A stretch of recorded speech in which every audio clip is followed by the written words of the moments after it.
இன்று இன்று காலை ஒரு அனாமதேய தொலைபேசி அழைப்பு கிடைத்ததாக கேள்விப்பட்டேன். நான் அதன் அடிப்படையில் தான் என்னென்றால் ஆலய வளாகத்தில் குண்டு வைத்துள்ளதாக ஒரு அனாமதேய அழைப்பு கிடைச்சது தான். அந்த அழைப்பின் பேரில் 600க்கும் மேற்பட்ட போலீஸார் ஏற்கனவே கடமையில் இருந்தவர், அதோடு அதில் உள்ள எஸ்டிஎஃப் போலீஸாரும் கூடுதலாக பாதுகாப்பு கடமையில் ஈடுபட்டு அது சம்பந்தமாக அது ஒரு விஷமீந்த ஒரு அனாமதேய அழைப்பாக தான் நாங்கள் அதை கருதுகிறோம். அது உண்மை சம்பவம் அல்ல.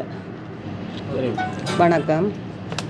நல்லூர் உற்சவம் சம்பந்தமாக நல்லூர் உற்சவம் ஆரம்பிக்க முதலே ஆலயத்தின் புனிதம், மகிமை, பக்தி பூர்வம், நேர்த்தியான வழிகாட்டல் போன்ற விடயங்கள் கருதி மேற்கொள்ளும் விடயங்கள் தொடர்பில் சில மாறுபட்ட கருத்துக்கள் இருந்தாலும் அல்லது விரும்பத்தகாத வசனங்களை பயன்படுத்தி இருந்தாலும் பலரின் மனதை புண்படுத்தி இருந்தது.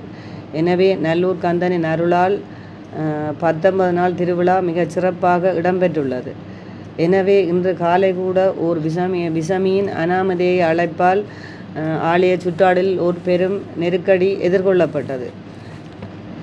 இந்த நெருக்கடிகள் ஆலய மகோற்சவம் ஆரம்பிக்க முதல் மேற்கொண்ட சில பாதுகாப்பு ஏற்பாடுகள், அங்க பிரதிஷ்டை மேற்கொள்ளும் பக்தர்களின் புனிதம், பாதுகாப்பு கருதி ஆலய சூழலில் பரவும் மணலை பெறுவதிலிருந்து உற்சவம் ஆரம்பித்த நாள் முழுவதும் நாம் மிகவும் கவனமாகவும் சமய ஆசாரப்படியும் மிக அமைதியாகவும் ஆலய நிர்வாகத்தின் பூரண ஒத்துழைப்புடன் மேற்கொண்டு வருகின்றோம். இனியும் மேற்கொள்வோம். இதே நேரம் ஆலய தரிசனத்துக்கு வரும் பக்தர்கள் பக்தி பூர்வத்தை மட்டும் பேணுவதோடு இனிவரும் நாட்களில் லட்சக்கணக்கான பக்தர்கள் கூடும் திருவிழாக்கள் என்பதால் அடியவர்கள் தங்க ஆபரணங்களை அணிந்து வருவதை தவிர்த்து உங்கள் உடைமைகள் மற்றும் பாதுகாப்பில் நீங்களே பொறுப்பு கூடியவர்களாக இருக்க வேண்டும் என்று கேட்டுக்கொண்டு இந்த எங்களுடைய நல்லூர் திருவிழா தொடங்கி இந்த 19 நாள் ஒரு சிறப்பாக இந்த திருவிழா நடைபெற்று கொண்டு வர்ற இந்த நேரத்திலே இந்த சில நெருக்கடிகள், நான் ஏற்கனவே சொன்னது போல் சில நெருக்கடிகள் இருந்தும் எங்களால் முடிந்தளவு நாங்கள் இந்த திருவிழாவை வெகு சிறப்பாக நாங்கள் செய்து வருகின்றோம். அதோடு இந்த ஆலய சுற்றாடல இந்த பரபர மண் கூட எங்களுக்கு ஒரு பாரிய தடையல் ஏற்பட்டிருந்தது. அந்த தடையலை கொடுத்து எங்களால் முடிஞ்ச அளவு நாங்கள் அதுக்கு விண்ணப்பங்களை கொடுத்து உரிய இடங்களுக்குரிய அனுமதிகளை பெற்றும் கூட அங்கே அந்த இடத்துல ஒரு சில சிக்கல்கள் இருந்தும் எங்களுடைய கட்சி தலைமைகளும் உயர் அதிகாரிகளோடும் தொடர்பு கொண்டு நாங்கள் அந்த மணலை பெறுவதில் பாரிய தடைகள் இருந்தாலும் அதை நாங்கள் ஒரு வெற்றிகரமாக அந்த மணலை எடுத்து எங்களுடைய நல்லூர் முருகப்பெருமானின் வளாகத்தில் பரவி எங்களுடைய இந்த திருவிழா காலத்துக்கு நாங்கள் நல்லூர் உற்சவ காலத்திலே நாங்கள் எங்களோட நல்லூர் கந்தனுக்கு செய்ய வேண்டிய பணிகளில் அது முக்கியமான ஒரு பணியை மிகவும் சிறப்பாக இந்த மாநகர சபை செய்திருக்கின்றதிலே நான் பெருமை அடைகின்றேன். அதோடு இந்த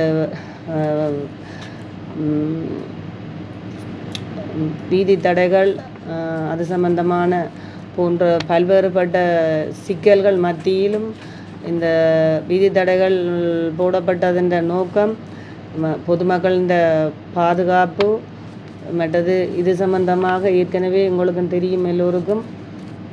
இந்த வீதி தடைகள் போட வேண்டி ஏற்பட்ட காரணமே நாங்கள் ஏற்கனவே இது இந்த ஈஸ்டர் குண்டு தாக்குதலோடு சில கடந்த காலத்திலே இந்த ஈஸ்டர் குண்டு தாக்குதல் போடப்பட்ட காலத்தில் இருந்தே அந்த ஆவணி நல்லூர் திருவிழா காலத்திலே நாங்கள் இந்த வீதி தடைகளை நாங்களும் எங்களுடைய நல்லூருண்ட பாதுகாப்பு கருதி செய்திருந்தோம். இது புதிதாக இந்த வீதி தடை போடப்படவில்லை, அந்த காலத்தில் இருந்தே போடப்பட்டிருக்கிறது. அதன் பிற்பாடும் எங்களோட கொரோனா நோய் தொற்று காலத்தில் இருந்து இது தொடர்ந்து வருகின்றது. இது சம்பந்தமாக ஒரு சில விமர்சனங்களும் வந்து கொண்டிருக்கின்றது. இந்த விமர்சனம் வீதி தடை நாங்கள் ஒரு விஷமத்தனமாக மாநகர சபை செய்யவில்லை.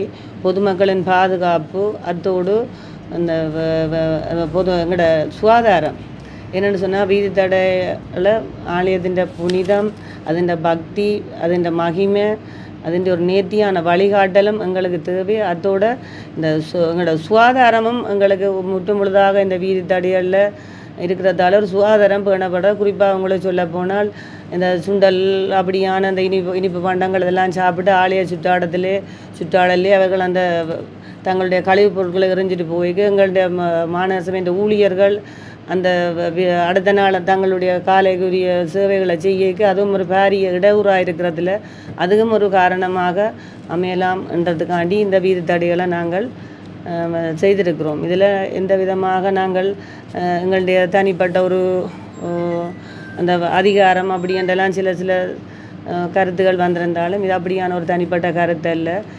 முழுதாக பொதுமக்களின் பாதுகாப்பும் சுகாதாரம் கருதியே இப்படியான சேவைகள் நடைபெற்றிருக்கின்றன.